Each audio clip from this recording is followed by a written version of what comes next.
I want to share just a couple of principles related to personal and spiritual growth that I think we've discovered at our church are pretty true.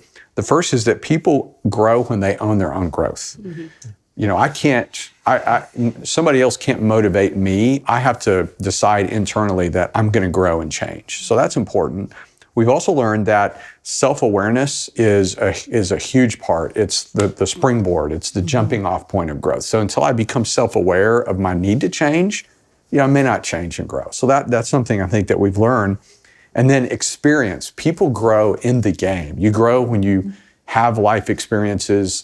And that's one of the things I think is so awesome about a life group is that you just get to talk about your experiences. Mm-hmm. And out of that you become self-aware.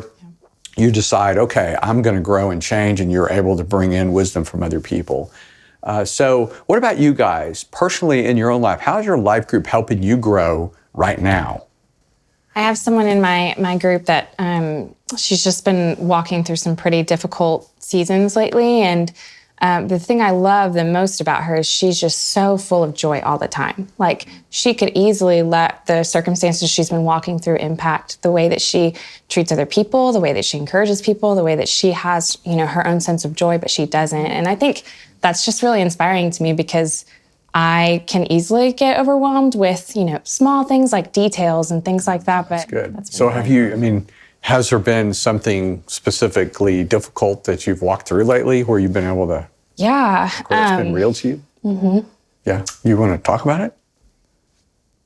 So just in my family, there's someone in my family that I have been praying for years, just to come to know the love of Jesus, but also just to find healing. And it's someone that I've started interacting with again. And so I think just God's really been showing through my friend in our life group and through this situation is that, one, man, the community is so valuable, but also just to know that I can have joy in the midst of this struggle. And my group has been such a great encouragement for that for me.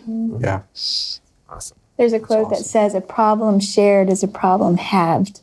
And I feel like with the life group, that is truth. When you get to come together, a problem that you have, when you share it, then it's only half a problem to carry. That's good. Yeah. Kevin, you mentioned a minute ago that, there's times where you struggle with, am I performing well at work? Can you elaborate on that? Like what?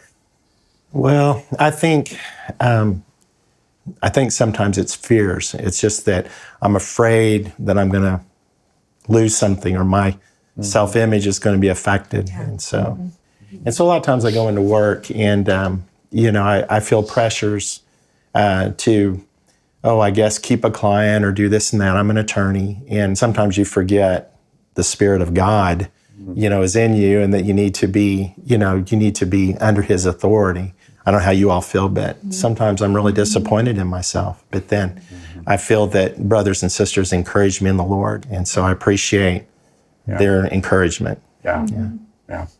One of the things that we struggled with early in our marriage was holding on to stuff. I think early on when you're married, you want to be the right person in a dispute or argument. And I think that's one thing that we struggled with was letting something string on for, days on days up to a week. And, we're able to reach out to, a brother or sister in the group. And, hey, how do we bring God into this and bring Jesus into the conversation? So that's how we've been able to grow in our life group. That's good.